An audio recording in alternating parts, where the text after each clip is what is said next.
నమస్కారం, welcome to Sakshi TV news. ముందుగా headlines. ప్రజా సమస్యల పరిష్కారంపై దృష్టి పెట్టండి అధికారులను ఆదేశించిన జిల్లా కలెక్టర్. విధుల పట్ల నిర్లక్ష్యంగా ఉన్న టీచర్లపై నంద్యాల డిఓ చర్యలు.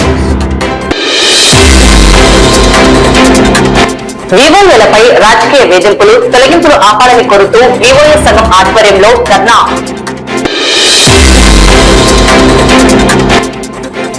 నంది బాలోత్సవాలను విజయవంతం చేయండి పిలుపునిచ్చిన నంది విజ్ఞాన కేంద్రం కన్వీనర్.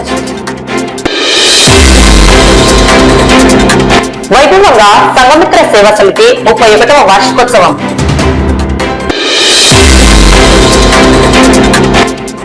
సహకార సంఘ ఉద్యోగుల సమస్యలను పరిష్కారం చేయాలని ధర్నా.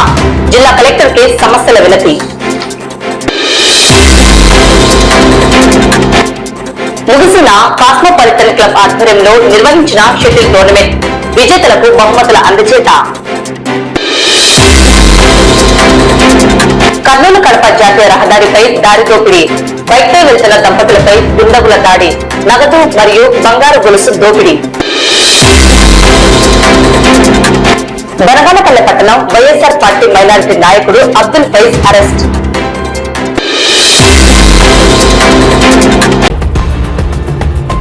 ప్రజా సమస్యల పరిష్కార వేదిక ద్వారా స్వీకరించిన ప్రజా సమస్యలపై ప్రత్యేక దృష్టి పెట్టి నాణ్యతతో పరిష్కరించాలని జిల్లా కలెక్టర్ రాజకుమారి అధికారులను ఆదేశించారు.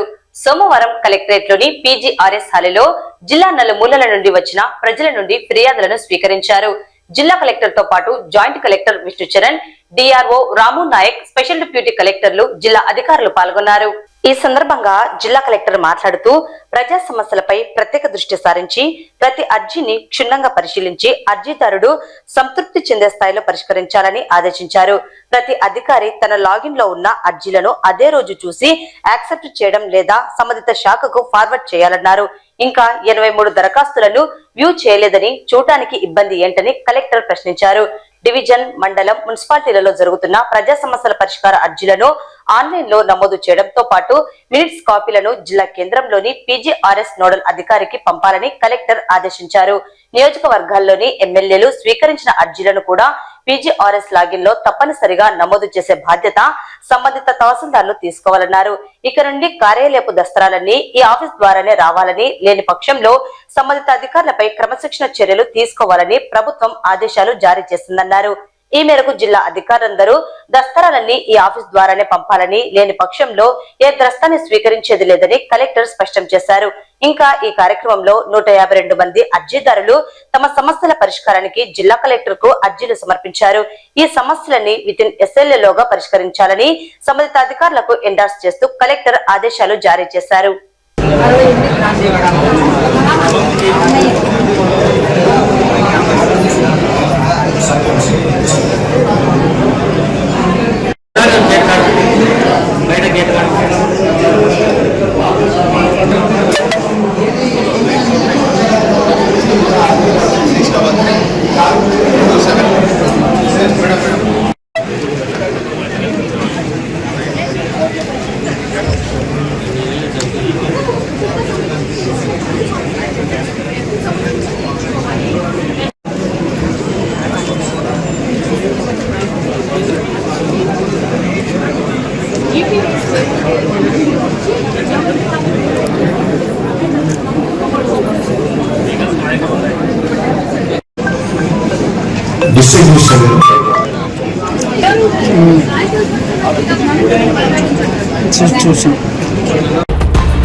డిఈఓ స్కూల్ విజిట్ లో భాగంగా నంద్యాల మండలం వెంకటేశ్వరపురం ప్రాథమిక పాఠశాలలో ఉదయం ప్రార్థన సమయానికి వెళ్లని ఉపాధ్యాయులపై జిల్లా విద్యాశాఖ అధికారి జనార్దన్ రెడ్డి శాఖాపరమైన చర్యలు తీసుకున్నారు.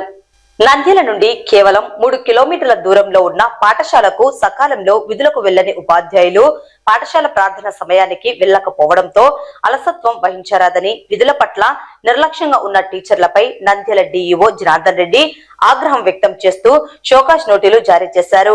టీచర్లు సకాలంలో బడికి వెళ్లకపోతే విద్యార్థులు బడికి ఎలా వస్తారని ఆగ్రహం వ్యక్తం చేశారు. ఉపాధ్యాయులు విద్యార్థులకు ఆదర్శంగా ఉండాలని సూచించారు. 9కి వచ్చి ప్రేయర్ జరిపి పాఠశాలను ఓపెన్ చేయాల్సిన ఉపాధ్యాయులు ఇలా లేటుగా వస్తే పిల్లల పరిస్థితి ఏంటి అని ఆమెతో వార్నింగ్ ఇవ్వడం జరిగింది. అంతేకాకుండా ఆమెకి ఒక షోకాజ్ నోటీస్ కూడా ఇస్తున్నాము. అందరికీ ఉపాధ్యాయులకి తెలియజేసేది ఏంటంటే, ప్రతి ఒక్కరూ మనము పాఠశాలకి 9 కన్నా ముందే వెళ్ళి పాఠశాలలో ప్రేయర్ కార్యక్రమాలు అన్ని కంప్లీట్ చేసి మనమే ముందు ఉండి నడిపించాలి పాఠశాలను. మనమే ముందు లేకపోతే ఇంకా పిల్లలకు మనం ఏ విధంగా ఆదర్శంగా ఉంటాం? మనం ఎప్పుడు కూడా ఉపాధ్యాయులు పిల్లలకి ఆదర్శంగా ఉండాలి. మనల్ని చూసి పిల్లలు నేర్చుకోవాలి. మంచి పనులు, టయానికి రావడం, బాధ్యతగా ఉండడం, పాఠశాలను శుభ్రంగా పెట్టుకోవడం, ప్రతి విషయం కూడా ఉపాధ్యాయులను ఆదర్శంగా పిల్లలు తీసుకుంటారు. కాబట్టి ప్రతి విషయంలో కూడా ఉపాధ్యాయులు పిల్లలకు ఆదర్శంగా ఉండాలని అందరి ఉపాధ్యాయులకి మనవి చేసుకుంటున్నాను. రాజకీయ వేధింపులు తొలగింపులు ఆపాలని బేతంచెర్ల వివోఏ లక్ష్మీదేవి ఆత్మహత్య ప్రయత్నానికి కారకులైన వారిని వెంటనే సస్పెండ్ చేయాలని కోరుతూ నేడు నంద్యాల జిల్లా కలెక్టర్ కార్యాలయం ముందు వివోఏ సంఘం నంద్యాల జిల్లా కమిటీ ఆధ్వర్యంలో ధర్నా నిర్వహించడం జరిగింది. ఈ ధర్నాకు ఏపీ వెలుగు యానిమేటర్ల ఉద్యోగుల సంఘం సిఐటియు జిల్లా అధ్యక్షులు సోమన్న అధ్యక్షతన జరిగిన ధర్నాకు వివోఏల సంఘం జిల్లా కార్యదర్శి తిరుపతయ్య హాజరై మాట్లాడుతూ వివోఏ రాజకీయ వేధింపులు తొలగింపులు ఆపాలని చాలా సందర్భాల్లో అధికారులకు, ఎమ్మెల్యేలకు, ఎంపీలకు వినతి పత్రాలు ఇచ్చినా కూడా వివోఏలపై రాజకీయ వేధింపులు తొలగింపులు ఆగడం లేదని పేర్కొన్నారు. వివోఏలను తొలగించాలన్నా ఉంచాలన్నా గ్రామ సంఘం తీర్మానం ఉండాలని తెలిపారు. అయినా రాజకీయంగా ఎటువంటి జనరల్ బాడీ సమావేశాలు నిర్వహించకుండా రాజకీయంగా తొలగింపు చేయడం వలన వివోఏలు మనస్తాపానికి గురై ఆత్మహత్య చేసుకుంటున్నారని అన్నారు. బేతంచెర్లకు సంబంధించి లక్ష్మీదేవి ఆత్మహత్య ప్రయత్నంకు కారకులైన ఏపీఎంను మరియు సీసీలను వెంటనే సస్పెండ్ చేసి అరెస్టు చేయాలని, తొలగించిన వివోఏలను వెంటనే విధుల్లోకి తీసుకోవాలని డిమాండ్ చేశారు. నంద్యాల జిల్లాలోని వివోఏలు అందరికీ ఉద్యోగ భద్రత కల్పించాలని వారు డిమాండ్ చేశారు. లేకపోతే ఉద్యమాన్ని తీవ్రతరం చేస్తామని వారు హెచ్చరించారు. ఈ కార్యక్రమంలో శంకరయ్య, వెంకటరమణ, భాస్కర్, రామ్మతిలేటి, మధు, నాగేంద్ర, కృష్ణారెడ్డి నాయకత్వం వహించారు. ఈ కార్యక్రమంలో జిల్లా వ్యాప్తంగా వివోఏలు 150 మంది పాల్గొన్నారు. బేతంచెర్ల మండలము. నేను శ్రీ లక్ష్మీనరసింహ గ్రామీణ సంఘానికి వివోఏ పనిచేస్తున్నాను. గత 21 సంవత్సరం నుంచి 2003 నుంచి నేను ఈ విధులను నిర్వహిస్తున్నాను బుక్ కీపర్ గా. మేము ఎటువంటి ద్రోహం చేయకోకుండా జనాలకి న్యాయంగా చేస్తే వరకు పనులు చేస్తే మేము బాగుంటామని చెప్పి మంచిగా చేసుకుండా ఇన్నాళ్ళు వాళ్ళ భవిష్యత్తే మా భవిష్యత్ అని అనుకొని, ప్రజల భవిష్యత్తే మా భవిష్యత్ అనుకొని వాళ్ళకి మంచి చేసుకుండా గవర్నమెంట్ యొక్క పథకాలన్నింటినీ పై స్థాయి నుంచి కింద గ్రామ స్థాయి ప్రజల వరకు తెలియజేస్తూ ప్రతి ఒక్క పథకాన్ని గ్రామస్తులకి, సభ్యురాళ్ళకి తెలియజేస్తూ వాళ్ళని ఏ ప్రభుత్వం వచ్చినా ఆ ప్రభుత్వం యొక్క అనుగుణంగా మేము చేస్తున్నా గానీ ఇప్పుడు ఈ బేతంచెర్ల మండలంలో ఎన్నడూ లేని విధంగా 20 సంవత్సరాల నుంచి ఎటువంటి మార్పులు లేని మా బేతంచెర్ల మండలంలో ఈ రోజు మమ్మల్ని తీసేసినారు. మేము కోర్టు నుంచి స్టే ఆర్డర్ తెచ్చుకున్నా గానీ దాన్ని ఎవరు పట్టించుకోకుండా, దాన్ని లెక్క చేయకోకుండా చేస్తున్నారు. దాన్ని మాకి ఎక్కడ న్యాయం చేసుకోవాలి మేము?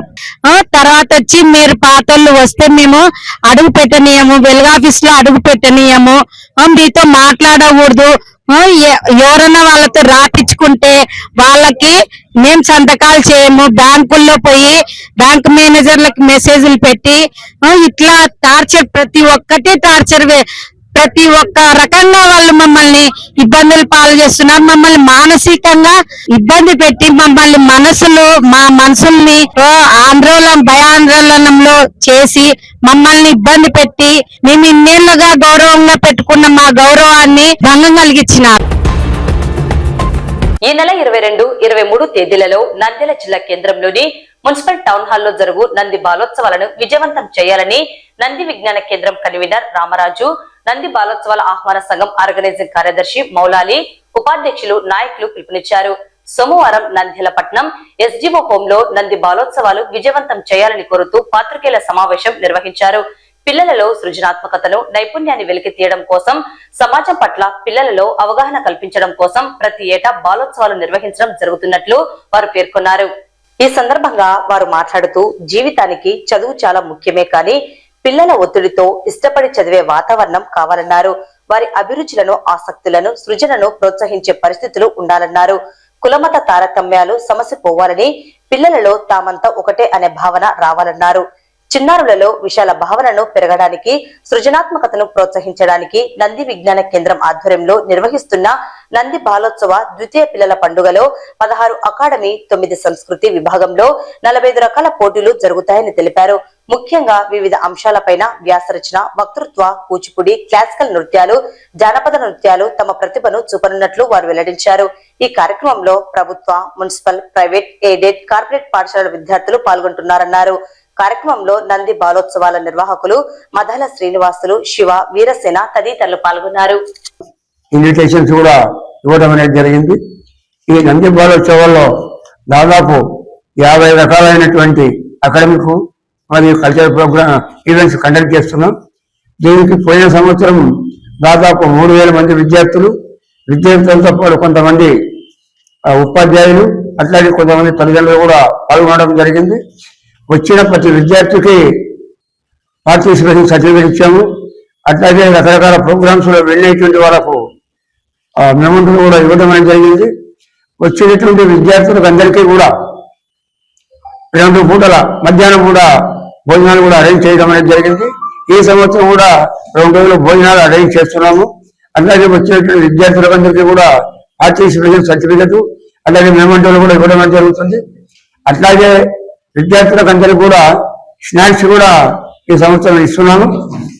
మరి ఒకసారి మేము విజ్ఞప్తి చేసేదామంటే, నంద్యాల జిల్లాలోని మొత్తం విద్యార్థులందరూ కూడా ఈ అవకాశాన్ని ఉపయోగించుకొని వాళ్ళలో ఉన్నటువంటి జిజ్ఞాసను, అట్లాగే క్రియేటివిటీని బయటకు తీసి మరింత పెంచుకునే విధంగా అది వాళ్లకు, వాళ్ళ కుటుంబాలకే కాకుండా మొత్తం సమాజానికి ఉపయోగపడే పద్ధతిలో వాళ్ళు గొప్ప వాళ్ళుగా కావాలని చెప్పి కోరుకుంటూ ఈ ప్రోగ్రామ్స్ నంద్యాలలో 2వ సారి కండక్ట్ చేస్తున్నాం. కాబట్టి విద్యార్థులకు అందరికీ, అట్లాగే ఆ విద్యార్థులు తీసుకొచ్చేటువంటి ఉపాధ్యాయ సోదరులందరికీ, అట్లాగే ఎంకరేజ్ చేసేటువంటి తల్లిదండ్రులు కూడా మరొకసారి విజ్ఞప్తి చేసేదంటే, ఇది చాలా వాల్యుబుల్ ప్రోగ్రామ్. డైరెక్ట్గా విద్యార్థులకు ఉపయోగపడుతుంది, మొత్తం సమాజానికి కూడా ఉపయోగపడుతుంది. కాబట్టి దీన్ని సద్వినియోగం చేసుకోవాల్సిందిగా నంది విజ్ఞాన కేంద్రం తరఫున, నంది బాలోత్సవాల తరఫున నేను విజ్ఞప్తి చేస్తాను. పిల్లలు ఈ మధ్యకాలంలో ఈ టెక్నాలజీ, సెల్లులు ఇవన్నీ వచ్చిన తర్వాత టెక్నాలజీ పెరిగి ఆ టెక్నాలజీ మంచిగా కాకుండా చెడు వైపు పోతుంది. అటువైపు పోకుండా పిల్లల్ని ఒక మంచి సమాజం వైపు మరలించడం కోసం, సమాజం గురించి ఆలోచించడం కోసం, సమాజం పట్ల ఒక అవగాహన ఉండడం కోసం పిల్లలలో ఈ నంది బాలోత్సవం పేరు మీద కార్యక్రమం నిర్వహిస్తున్నాం. మన పోయినసారి నిర్వహించడం చాలా మంది పిల్లలు మంచి స్పందన వచ్చింది. అలాగే ఈసారి కూడా అంతకంటే ఎక్కువగా స్పందన వస్తుందని ఆశిస్తున్నాం. అట్లాగే ఈ నంది బాలోత్సవాలు టౌన్ హాల్లో జరుగుతున్నాయి. ఈ టౌన్ హాల్కు సంబంధించి ఇప్పటికే ఏర్పాట్లు కూడా అన్ని జరుగుతున్నాయి. ఈ కార్యక్రమాలకు ముఖ్య అతిథులుగా మన రాష్ట్ర మైనార్టీ న్యాయశాఖ మంత్రి ఎన్ఎండి ఫరూక్ గారు, అట్లాగే జిల్లా కలెక్టర్ గారు, జేసీ గారు, తర్వాత ఎమ్మెల్సీ షాక్ బాషా, మున్సిపల్ చైర్పర్సన్ మహబూనిసా తదితర ప్రముఖులు కూడా ఈ కార్యక్రమానికి హాజరై జయప్రదం చేయడం కోసం ఉన్నారు. కాబట్టి అలాగే ఇప్పుడు వివిధ వైద్య రంగంలో పనిచేస్తున్న, హాస్పిటల్లో పనిచేస్తున్న ప్రముఖులు కూడా ఈ కార్యక్రమాలకు హాజరవుతున్నారు. కాబట్టి విద్యార్థుల తల్లిదండ్రులు, స్కూళ్ళలో ఉన్న వాళ్ళు ఇంకా ఎవరైనా రిజిస్టర్ చేసుకునే వాళ్ళు ఉంటే ఈ 2 రోజుల్లో చేసుకోవాలని వాళ్ళకు అప్పీల్ చేస్తున్నాం. కాబట్టి ఈ కార్యక్రమాన్ని ప్రతి ఒక్కరు సద్వినియోగం చేసుకొని ఉపయోగించుకోవాలని మేము నంది విజ్ఞాన కేంద్రం తరఫున కోరుతున్నాం. నంద్యాల మున్సిపల్ టౌన్ హాల్లో నిర్వహించబోతున్నాం. ఈ బాలోత్సవాలలో జిల్లా వ్యాప్తంగా ఉన్న ప్రభుత్వ, ప్రైవేటు, కార్పొరేట్, ఎయిడెడ్ విద్యా సంస్థలు ఉన్న విద్యార్థులు జూనియర్, సీనియర్ విభాగంలో ఆట పాట అనే వ్యాసరచన పోటీలలో నిర్వహించబోతున్నాం. దీంట్లో భాగంగానే విద్యార్థుల మానసిక ఉల్లాసాన్ని, అదేవిధంగా విద్యార్థుల మనో వికాసాన్ని పెంచడానికి మేము అంతా కృషి చేస్తున్నాం. దీనిలో ఇది అవకాశాన్ని ప్రతి ఒక్క విద్యార్థులు సద్వినియోగం చేసుకుంటారని ఆశిస్తూ ఈ అవకాశం నంద్యాల జిల్లాలోని కోఆపరేటివ్ సొసైటీ ఉద్యోగుల యూనియన్ సిఐటియు ఆధ్వర్యంలో ఉద్యోగులకు 62 సంవత్సరాల పదవి విరమణ వయసుకు పెంచాలని, జీవో నెంబర్ 36ను వెంటనే అమలు చేయాలని, చట్ట ప్రకారం గ్రాట్యుటీ చెల్లించాలని కోరుతూ జిల్లా కలెక్టర్ కార్యాలయం ముందు ధర్నా నిర్వహించడం జరిగింది. ధర్నా కార్యక్రమానికి సహకార సంఘం ఉద్యోగుల యూనియన్ జిల్లా అధ్యక్షులు వీరభద్రుడు అధ్యక్షత వహించారు. అనంతరం వారు మాట్లాడుతూ రాష్ట్ర ముఖ్యమంత్రి చంద్రబాబు నాయుడు వ్యవసాయాన్ని లాభసాటిగా చేస్తామని చెప్పి 7 నెలలు కావస్తున్న వ్యవసాయ రంగంలో పనిచేస్తున్న ఉద్యోగుల సమస్యల పట్ల నిర్లక్ష్యం వహిస్తున్నారని జీవో నెంబర్ 36ని వెంటనే అమలు చేయాలని డిమాండ్ చేశారు. అలాగే రిటైర్మెంట్ బెనిఫిట్ సౌకర్యాలను కల్పించాలని 2019లో తీసుకున్న సహకార సంఘం ఉద్యోగులను రెగ్యులర్ చేయాలని హెచ్ఆర్ పాలసీ అమలు చేయాలని పెండింగ్ లో ఉన్న పిఆర్సీ వేతనాలను వెంటనే ఇవ్వాలని ఏ డిపార్ట్మెంట్ లో లేని విధంగా జీతాలను డ్యూటీ పద్దును అమలు చేయడం సరైనది కాదని పేర్కొన్నారు. ప్రభుత్వ ఉద్యోగుల మాదిరిగానే సహకార సంఘాల ఉద్యోగుల పదవి విరమణ వయస్సు 62 సంవత్సరాలు పెంచాలని, సహకార సంఘాల ఉద్యోగులకు ఇన్కమ్ ట్యాక్స్ రద్దు చేయాలని, సహకార సంఘాలను ప్రైవేటీకరణ చేయాలనే ఆలోచన విరమించుకోవాలని కోరారు. ఈ కార్యక్రమంలో సిఐటియు జిల్లా ప్రధాన కార్యదర్శి నాగరాజు, పట్టణ అధ్యక్ష కార్యదర్శులు లక్ష్మణ్, మహమ్మద్ గౌస్, సహకార ఉద్యోగులు సుబ్బారావు, అఖ్తర్, దస్తగిరి, ఆదినారాయణ, మున్నా, కిరణ్, శ్రీనివాసులతో పాటు 150 మందికి పైగా ఉద్యోగులు పాల్గొనడం జరిగినది. వీరభద్రుడు ప్రెసిడెంట్ నంద్యాల జిల్లా యూనియన్ పరిషత్. ఈరోజు ఈ ధర్నా చేయడం ఏమంటే గత 6 సంవత్సరాల నుంచి 36 జీవో ఇంతవరకు అమలు చేయలేదు. హెచ్ఆర్ పాకిస్తాన్ ఇంతవరకు ఇవ్వలేదు. మా చిన్న ఉద్యోగస్తులను ఇంత సరైన పద్ధతి కాదు. గ్రాడ్యుటీ ఇంతవరకు రిటైర్ అయిన వాళ్ళకు గ్రాడ్యుటీ ఏమి ఇవ్వడం లేదు. డిఏ 3 నెలలు పెంచినా కానీ డిఏ కానీ ఇవ్వడం లేదు. దయచేసి ఇప్పటికైనా ఇచ్చి మా సహకార సంఘ ఉద్యోగస్తులను కాపాడుతారని కోరుకుంటున్నాం. రాష్ట్ర వ్యాప్తంగా వ్యవసాయ సహకార సంఘ ఉద్యోగులు నిరసన కార్యక్రమము అన్ని జిల్లా కలెక్టర్ కార్యాలయం ముందు చేపట్టడం జరుగుతుంది. సహకార ఉద్యోగుల సంఘాల పట్ల రాష్ట్ర ప్రభుత్వము నిర్లక్ష్యంగా వహిస్తుంది. ముఖ్యంగా సహకార ఉద్యోగుల జీతాలను డ్యూటీ పద్ధతిలో పెట్టడం అనేటువంటి విధానము సరైనది కాదు. ఈ విధానము ఏ డిపార్ట్మెంట్ లో కూడా లేదు. సహకార ఉద్యోగుల పట్ల కర్కశంగా వ్యవహరించడం అనేటువంటిది రాష్ట్ర ప్రభుత్వము దుర్మార్గము. సహకార సంఘ ఉద్యోగులకు ఉద్యోగ విరమణ వయస్సు 62 సంవత్సరాలకు పెంచాలి. హెచ్ఆర్ పాలసీని అమలు చేయాలి. అదేవిధంగా రిటైర్మెంట్ బెనిఫిట్స్ సౌకర్యాలు కల్పించాలి. జీవో నెంబర్ 36ను వెంటనే అమలు చేయాలి. ఏదైతే సహకార రంగాన్ని రాష్ట్ర ముఖ్యమంత్రి చంద్రబాబు నాయుడు గారు బలోపేతం చేస్తాము, సహకార రంగ ఉద్యోగుల సమస్యలను పరిష్కారం చేస్తామని చెప్పేసి అధికారంలోకి వచ్చినారు. ఇప్పటి వరకు కూడా అధికారంలోకి వచ్చిన తర్వాత సహకార రంగ ఉద్యోగుల పట్ల ఏమాత్రము సమస్యల పరిష్కారానికి నోచుకోవడం లేదు. అందుకోసమే ఈ రోజు సహకార రంగ ఉద్యోగులందరూ రోడ్డుపైకి రావడం జరిగింది. ఇప్పటికైనా కానీ ఉద్యోగుల సమస్యలను, న్యాయమైన సమస్యలను పరిష్కారం చేయాలి. లేకపోతే ఉద్యోగులందరూ రాబోయే కాలంలో నిరవధిక ఉద్యమానికి సిద్ధపడతారని తెలియజేసుకుంటూ వీళ్ళు చేసేటువంటి పోరాటానికి సిఐటి ఎల్లప్పుడూ అండదండలు అందిస్తామని చెప్పేసి తెలియజేస్తున్నాం. నంద్యాల పట్టణంలోని సంఘమిత్ర సేవా సమితి 31వ వార్షికోత్సవం స్థానిక ప్రథమనంది దేవస్థాన మండలి వైఎస్ఆర్ కళ్యాణ మండపం నందు అత్యంత వైభవంగా నిర్వహించడం జరిగింది. ముఖ్య అతిథులుగా వెలుకూరు సురేష్ కుమార్, భూమా బ్రహ్మాందరెడ్డి, గంగాదాసరి నరసింహారెడ్డి మొదలగు వారు హాజరై జ్యోతి ప్రజ్వలన చేసి కార్యక్రమం ప్రారంభించారు.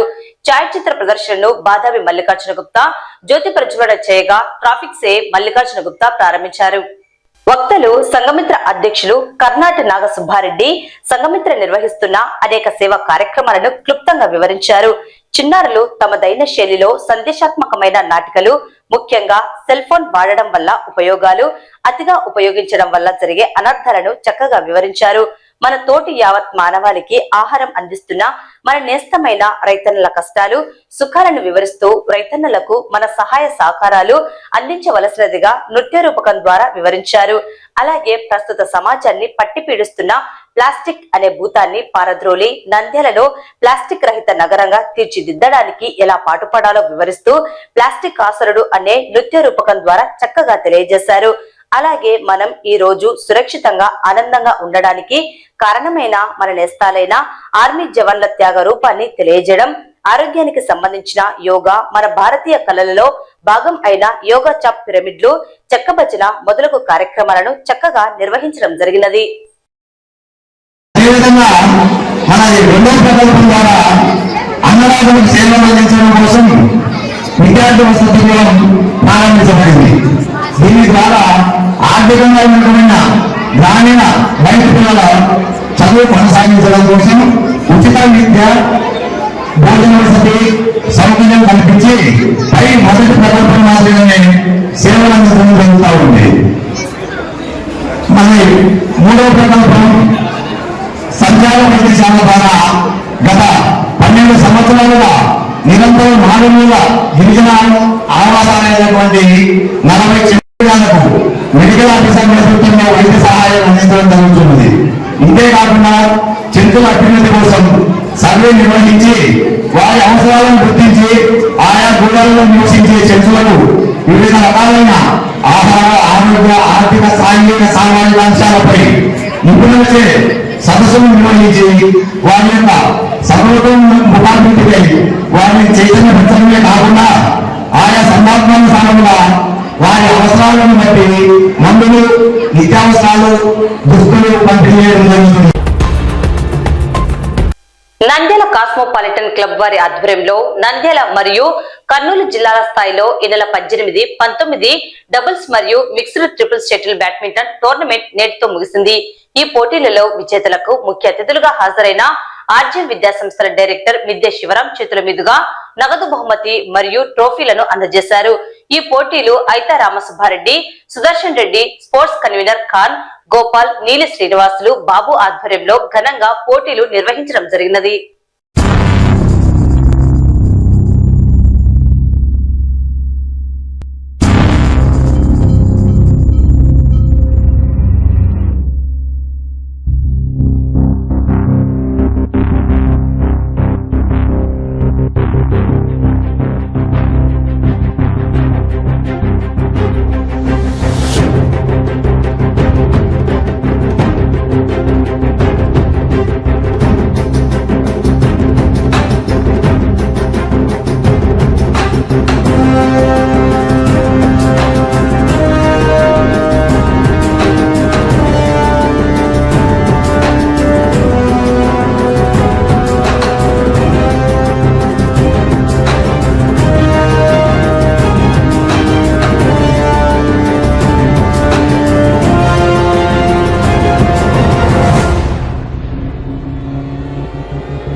Highway Panyam Shantaram general hospital సమీపంలో బైక్ పై వెళ్తున్న దంపతులను ఇద్దరు దుండగులు దాడి చేసి తీవ్రంగా కొట్టి నగదు 2 తులాల బంగారు గొలుసును దోచుకెళ్లారు. గాయపడిన వారికి శాంతరం హాస్పిటల్లో చికిత్స అందిస్తున్నారు. పోలీసులు కేసు నమోదు చేసుకుని దర్యాప్తు చేస్తున్నారు. ఆశ్రమం కనిపోయినాము, పోయి వచ్చన్నాగానే అయితర కాలువలో నుండి సరసర వచ్చంటే ఈయన కనిపెట్టినాడు. ఎమ్మడి ఏంది శబ్దం అయితేనే మనం పోదాం రాని బండి ఎక్కినాడు. బండి ఎక్కినోని కట్టె తీసుకుని కొట్టేటక్కలే కింద పడినాడు, బండి మీద అన్నాడు. ఇంకా జోడు ఒకడు చూపించన్నాడు కొట్టినాడు. మళ్ళీ తర్వాత నాకు నా చేను ఒకడు గుంజుకున్నాడు. బంగపోతున్నాడు, మీకు డబ్బులు కావాలని కొట్టించారా, నేను నిడిసారా, మీరు ఎవరు అసలు నేనేం చేసినానని మేము పిల్లని హాస్పిటల్ అడ్మిట్ చేసినాం అంటే ఇద్దరే గిట్ట తింటారు, ఇంతవేనే సన్నగా ఇట్ట తింటారు పిల్లగాని లెక్క ఇద్దరు. ఆయనకి ఎక్కువ, నాకేం రక్తాలు కారలే, ఆయనది దెబ్బలు కొట్టినారు.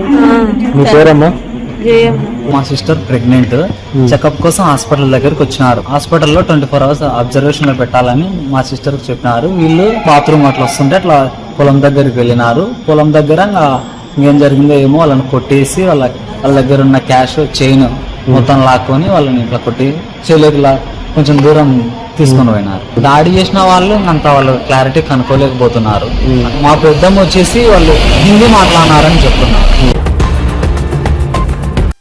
వైఎస్ఆర్ పార్టీ నాయకుడు అబ్దుల్ ఫైజ్, ప్రముఖ న్యాయవాది అబ్దుల్ ఖైర్, కుబేర్ మొత్తం 4 మీద బనగనపల్లె పోలీసులు ఎస్సీ ఎస్టీ మరియు ఇతర సెక్షన్ల కింద కేసు నమోదు చేసి అరెస్టు చేయడం జరిగింది. దీంతో పెద్ద ఎత్తున వైఎస్ఆర్ పార్టీ నాయకులు, కార్యకర్తలు, అబ్దుల్ ఫైజ్ కుటుంబ సభ్యులు పోలీస్ స్టేషన్ కు చేరుకుని ఆందోళన వ్యక్తం చేశారు. విషయం తెలుసుకున్న బనగానపల్లె మాజీ ఎమ్మెల్యే కాడసని రామిరెడ్డి పోలీస్ స్టేషన్ కు చేరుకుని పోలీసు అధికారులతో కలిసి వివరాలు తెలుసుకున్నారు. పరిస్థితిని అదుపు చేసేందుకు పోలీసులు భారీగా మోహరించారు. తన భర్త అబ్దుల్ ఫైజ్ పై కుమారుడిపై అన్యాయంగా కేసులు పెట్టారని, తమపై దాడి చేసి ఇలా కేసులు నమోదు చేసి వేధించడం సరికాదని వెంటనే మంత్రి బీసీ జనార్దన్ రెడ్డి తగిన న్యాయం చేయాలని కోరారు. వార్డు మెంబరు మరి అదేవిధంగా వైస్ ఎంపీపీ కూడా, అంటే వాళ్ళ Mrs vice MPP Abdul Faiz వారి అబ్బాయిది మ్యారేజ్ మరి జరుగుతున్న సందర్భంలో బనగానపల్లిలో ఈ యొక్క బీసీ జనార్దన్ రెడ్డి కూడా ఒక 100 మీటర్ల దూరంలో వాళ్ళ ఇల్లు కూడా ఉంది. మరి అక్కడ డ్రోన్ కెమెరాలు వాళ్ళ ఇంటి దగ్గర వైపు షూట్ చేసినారనే ఉద్దేశంతో స్వయంగా బీసీ జనార్దన్ రెడ్డి మనుషులను పంపించి ఆ రోజు ఆ యొక్క జోడే కార్యక్రమంలో ఉండగా అక్కడ ముస్లిం కుటుంబానికి చెందినటువంటి మహిళలందరూ కూడా భయభ్రాంతులకు గురయ్యే విధంగా మరి ఇంటి మీద పడి ఆ యొక్క కెమెరాలను పగలగొట్టి దాదాపు అది 8 లక్షల రూపాయల కెమెరా ఉంది. ఆ రోజు రాత్రి మరి ఇక్కడ ఇదే పోలీస్ స్టేషన్కి వచ్చి అబ్దుల్ ఫైజ్ గారు ఇంకా మా యొక్క కార్యకర్తలు వాళ్ళ కుటుంబ సభ్యులందరం కూడా వచ్చి ఇక్కడే కంప్లైంట్ కూడా చేయడం జరిగింది. ఈ విధంగా మాకు అన్యాయం జరిగింది. ఈ విధంగా మరి విలువైనటువంటి కెమెరాలన్నీ కూడా ధ్వంసం చేయడం జరిగింది. దీని మీద ఆ బీసీ జనార్దన్ రెడ్డి అనుచరులు ఎవరైతే మా ఇంటి మీద దాడి చేసినారో వాళ్ళ మీద చర్యలు తీసుకోమని చెప్పి కంప్లైంట్ కూడా ఇవ్వడం జరిగింది. మరి ఆ రోజు ఎస్ఐ గారు కూడా కంప్లైంట్ తీసుకొని దీని మీద చర్యలు తీసుకుంటామని చెప్పి కూడా హామీ ఇవ్వడం జరిగింది. మరి ఈరోజు అబ్దుల్ ఫైజ్ గారు అంటే బాధితుడు, ఆయన ఒక బాధితుడు స్టేషన్కు వచ్చి మేము కంప్లైంట్ ఇచ్చి అయ్యా మాకు న్యాయం చేయమని చెప్పి అడిగితే తిరిగి అబ్దుల్ ఫైజ్ మీదనే ఈ యొక్క ఎస్సీ ఎస్టీ అట్రాసిటీ కేసు, అదేవిధంగా 307 అటెంప్ట్ టు మర్డర్ కేసు బనాయించి ఈరోజు రిమాండ్కు పంపించడం జరుగుతూ ఉంది. అది ఎంత దుర్మార్గమో ఒకసారి ఆలోచన చేయండి. ఒక బీసీ జనార్దన్ రెడ్డి ఒక మంత్రి హోదాలో ఉండి ఈరోజు కనీసం వాళ్ళ పెళ్ళి అనేది కూడా కనీసము ఈరోజు ఆ యొక్క పెళ్లి కూతురు ఆ అమ్మాయికి సంబంధించి వాళ్ళ తండ్రి గారు కూడా టీడీపీలోనే ఇప్పటి వరకు కూడా పనిచేస్తూ ఉన్నాడు. కనీసం అదేనా కూడా ఆ విషయం కూడా దృష్టిలో ఉంచుకోకుండా ఈరోజు ఆ కుటుంబం మీద కక్ష కట్టి ఎస్సీ ఎస్టీ కేసు 307 కేసు పెట్టడం అనేది ఎంత దుర్మార్గమైన చర్య ఆలోచించండి. కాబట్టి ఏదేమైనప్పటికీ కూడా నిన్న ఒకటే చంద్రబాబు నాయుడు గారికి విజ్ఞప్తి చేస్తా ఉన్నాను, ఈయన మంత్రికి అర్హుడు కాదు. ఎందుకంటే ఈయన మళ్ళీ క్రమశిక్షణ సంఘం దాంట్లో కూడా సభ్యునిగా ఉన్నాడు. మరి ఇటువంటి వ్యక్తులను మీరు ప్రోత్సహించి మీ మంత్రివర్గంలో పెట్టుకొని ఇటువంటి ఉన్మాదులను ఏ విధంగా మీరు మంత్రివర్గంలో పెట్టుకుంటారో మీరు సమాధానం చెప్పాలని చెప్పి నేను చంద్రబాబు నాయుడు గారిని కోరుతా ఉన్నా. ఎందుకంటే ఇటువంటి ఉన్మాదుల వల్ల మీ పార్టీకి రాష్ట్ర వ్యాప్తంగా నష్టం జరుగుతుంది. ఈరోజు ఒక ముస్లిం ఇళ్లలోకి జొరబడి మరి నీచాదినీచంగా దౌర్జన్యాలు చేసి ఆ కెమెరాలు పగలగొట్టి వాళ్ళందరినీ భయభ్రాంతకు గురి చేసి ఆ లేడీస్ అంతా కూడా బాత్రూముల్లో అదేవిధంగా బెడ్రూమ్లో దాక్కున్నారు. ఏం జరుగుతూ ఉందో అన్ఎక్స్పెక్టెడ్గా జరిగింది కాబట్టి మరి భయపడి దాక్కుంటే మరి కనీసం వాళ్ళు ఎందుకు మీరు దౌర్జన్యం చేశారని కూడా మేము ఈ యొక్క అబ్దుల్ ఫైజ్ గారు అడగలేదు. కేవలం ఇప్పుడు మాకు న్యాయం చేయమని చెప్పి పోలీస్ స్టేషన్కి వస్తే తిరిగి 3 రోజుల తర్వాత ఎస్సీ ఎస్టీ కేసులు ఈ విధంగా 307 కేసులు పెడితే మరి దీన్ని ఏ విధంగా మరి ఆలోచన చేయాల్సిందని నేను కోరుతా ఉన్నా. అదేవిధంగా ఈరోజు ముఖ్యంగా పోలీసులు వన్ సైడ్ సపోర్ట్ చేస్తూ ఉన్నారు. ఎందుకంటే ఎవడైనా పేదవానికి కానీ ఉన్నవానికి కానీ ఎవరికైనా కూడా న్యాయం చేయమని చెప్పి వచ్చేది ఫస్ట్ పోలీస్ స్టేషన్కే. ఒక వ్యవస్థ ఈ రోజు వరకు కూడా ప్రజలకు పోలీసు వ్యవస్థ అంటే ఒక నమ్మకం ఉండేది. ఈ రోజుతో ఆ వ్యవస్థ మీద కూడా నమ్మకం పోతా ఉంది. ఈరోజు పోలీసులే ఈ విధంగా ఒక వన్ సైడ్గా మారిపోయి కేసులు పెట్టి తప్పుడు కేసులు పెట్టి మరి ప్రతి ఒక్కరికి కూడా ప్రతి అధికారికి భార్య పిల్లలు కుటుంబం కూడా ఉంటుంది. అవన్నీ కూడా దృష్టిలో ఉంచుకొని మరి ఈరోజు ఈ కేసు ఏదైతే తప్పుడు కేసు పెట్టి ఈ 307 కేసు మరి అటెంప్ట్ మర్డర్ కేసు మీ యొక్క అబ్దుల్ ఫైజ్ మీద పెట్టినారో ఖచ్చితంగా దీని మీద మరి ఉన్నతాధికారుల దృష్టికి కూడా తీసుకుపోవడం జరిగింది. ఉన్నతాధికారులు కూడా మేము ప్రెజర్స్ వస్తూ ఉన్నాయి, గవర్నమెంట్ నుంచి ప్రెజర్ వస్తూ ఉంది, మేము తట్టుకోలేకపోతా ఉన్నాము, అది తప్పైనప్పటికీ కూడా మీది ఏది తప్పు లేదు మాకు కూడా తెలుసు, అయినప్పటికీ కూడా మేము ప్రెజర్కు మంత్రి గారు బీసీ జనార్దన్ రెడ్డి గారు పై నుంచి అమరావతి నుంచి ప్రెజర్ చేయించి మా ఈ విధంగా ఎస్సీ ఎస్టీ కేసు 307 కేసు పెట్టాలని చెప్పి ప్రెజర్ చేస్తూ ఉన్నారు. మేమేం చేస్తామని చెప్పి అధికారులు కూడా చేతులు చేయడం జరిగింది. మరి దీనికి ఎవరు న్యాయం చేయాలి? కాబట్టి దీనికి న్యాయం జరగాలి అంటే ముందు ఆయన మంత్రివర్గం నుంచి చంద్రబాబు నాయుడు, ఎందుకంటే ఆయనకు ఒక కుటుంబం ఉంది, కొడుకున్నాడు, కోడలు ఉంది, మనవళ్ళు ఉన్నారు. మరి ఆయనైనా కూడా మరి దీని మీద యాక్షన్ తీసుకొని ఖచ్చితంగా ఆ బీసీ జనార్దన్ రెడ్డి అనే వ్యక్తిని మంత్రివర్గం నుంచి బర్తరఫ్ చేయాలని చెప్పి ఈ సందర్భంగా ముఖ్యమంత్రి గారికి, అదేవిధంగా గవర్నర్ గారికి, అదేవిధంగా పవన్ కళ్యాణ్ గారికి కూడా కోరుతా ఉన్నాం. కాబట్టి మాకు ఈ ముగ్గురు కూడా ఖచ్చితంగా న్యాయం చేయాలా, ఖచ్చితంగా ఆ బీసీ జనార్దన్ రెడ్డి అనే వ్యక్తిని ఖచ్చితంగా బర్తరఫ్ చేసి ఆయన రేపు ఎన్నికల్లో కూడా పోటీ చేయకుండా అనర్హత కూడా పేటు వేయాలని చెప్పి ఈ సందర్భంగా కోరుతాము. నేను అబ్దుల్ ఫైజ్ భార్యనండి. వైసీపీ తరఫున మేము తెలియనందుకు ఇది కక్ష సాధింపు చర్య. మేము పెళ్లి ఇంట్లో అందరం ఆడవాళ్ళమే ఉన్నాము. వాళ్ళ మనుషులు వచ్చారు, ఏదో ఒక సాకుతో మా ఇంట్లో దూరి మా వాళ్ళని కొట్టి కెమెరాలు ధ్వంసం చేసి మా ఆడవాళ్ళందరినీ బెదిరించి వాళ్ళే వెళ్ళినారు. మేమేం చేయలేదు. పెళ్లి ఇంట్లో అందరూ సందడిగా ఉండే ఇంట్లో బలవంతంగా దూరి మా మీదకి వచ్చి మా వాళ్ళని కొట్టి మళ్ళీ ఇది మేమే కొట్టినాము, మా వారిని మర్డర్ కేసులు ఇరికిస్తామని చెప్పి తీసుకొచ్చినారు. ఇది ఎక్కడ న్యాయం అండి? ఇది కక్ష సాధింపు చర్య. ఊరికి పెద్ద ఒక మినిస్టర్ ఏంటి, మమ్మల్ని అందరూ కాపాడుకునే బాధ్యత ఆయనది. ఇంట్లో పెళ్లి 3 రోజులు కూడా కాలేదు, పెళ్లి కూతురు తీసుకొని పెళ్లి కొడుకుని తీసుకొని వచ్చినాం. మేము సాయబుల్లము, పరదాలో ఉన్న వాళ్ళము. మా ఇంట్లో దూరి మమ్మల్ని మా వాళ్ళని కొట్టి మమ్మల్ని భయభ్రాంతులు చేసి మమ్మల్ని ఉల్టాగా ఏం చేసినారు, మా మీదనే కేసులు పెడుతున్నారు. పెళ్లి కొడుకు ఏం చేసినాడండి, పెళ్లి కూతురు ఏం చేసింది మీకు అందరికీ తెలుసు. పెళ్లి ఇంట్లో ఎలా ఉంటుంది అనేది. ఇది ఎక్కడ న్యాయాన్ని అడుగుతున్నాను. పెళ్ళై 3 రోజులు కూడా కాలేదు. మమ్మల్ని అందరినీ కాపాడాల్సిన బాధ్యత ఊరికి పెద్ద ఆయన. ఆయన తరపు నుంచి మాకు ఇబ్బంది వస్తే మేము ఎవరి దగ్గరికి వెళ్ళాలి? ఇది ఎక్కడ న్యాయం? ఇది కక్ష సాధింపు చర్య. మా వారిని వెంటనే విడుదల చేయాలి. ఇది ఉల్టా కేసు చూడండి, ఇది తప్పుడు కేసు. మా వారిది ఏ తప్పు లేదు. దేవుని మీద ప్రమాణం చేసి చెప్తున్నాము, మేము దేవుని మీదకి వదిలేసినాను, ఆయన చూసుకుంటాడు. నేను చెప్పదలుచుకున్నది ఇదే. నేను ఫైజ్ వాళ్ళ అబ్బాయినండి. నేను ఫైజ్ అబ్బాయినండి. మొన్న పెళ్లిలో ఇట్లా డ్రోన్ గురించి కొంచెం ఇష్యూ జరిగింది. వాళ్ళు ఏమి చూడకుండా ఏమి చెప్పకుండా డైరెక్టర్ వచ్చి కొట్టడం, కెమెరాలని ధ్వంసం చేయడం అంతా జరిగింది. అయినా కూడా మేము ఎవరిని ఏం చేయలేదు. పెళ్లింట్లో ఎవరు అందరు లేరు, అందరు బయటికి వెళ్ళారు, అంత ఆడవాళ్ళు ఒకటే ఉన్నారు. ఆ టైంలో వచ్చి ఇలా చేసినారు, కొట్టినారు, బాగా డ్రోన్లన్నీ కొంచెం ధ్వంసం చేయడం జరిగింది. ఇప్పుడు మళ్ళీ ఎదురుగా మేమే వాళ్ళని కొట్టినామని చెప్పి తప్పుడు కేసుల్లో మా నాన్నగారిని నా మీద కేసు పెట్టినారు. పెళ్ళి 3 రోజులు అయింది, నా మీద కూడా కేసు పెట్టి మా పెద్దనాన్ని కూడా కేసులో పెట్టినారు. పాపం ఎవరు ఏమి చేయలేదు, మేము కూడా ఎవరిని ఏం చెప్పలేదు. అయినా కూడా ఇట్లా తప్పుడు కేసుల్లో మమ్మల్ని ఇరికించి ఇంత ఇబ్బంది పెడుతున్నందుకు మేమైతే చాలా బాధపడుతున్నామండి. మా నాన్నగారిని అయితే ఖచ్చితంగా ఇప్పటికిప్పుడు వదిలేయాలని నేను కోరుకుంటున్నా. అంతేనండి. వార్తలు ముగించే ముందు ముఖ్యాంశాలు మరోసారి. ప్రజా సమస్యల పరిష్కారంపై దృష్టి పెట్టండి అధికారులను ఆదేశించిన జిల్లా కలెక్టర్. విధుల పట్ల నిర్లక్ష్యంగా ఉన్న టీచర్లపై నంద్యాల డీఓ చర్యలు. వివోఏలపై రాజకీయ వేధింపులు తొలగింపులు ఆపాలని కోరుతూ వివోఏ సంఘం ఆధ్వర్యంలో ధర్నా.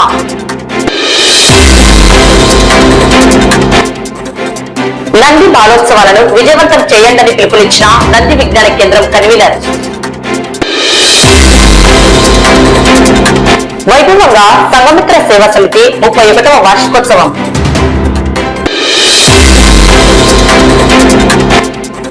సహకార సంఘ ఉద్యోగుల సమస్యలను పరిష్కారం చేయాలని ధర్నా.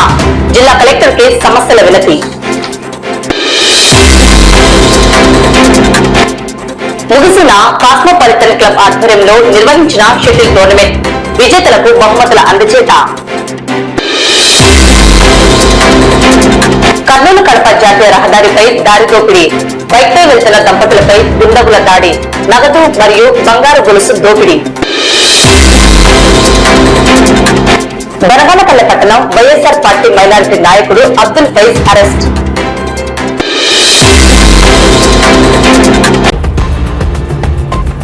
ఈ వార్తలు ఇంతటితో సమాప్తం. నమస్కారం.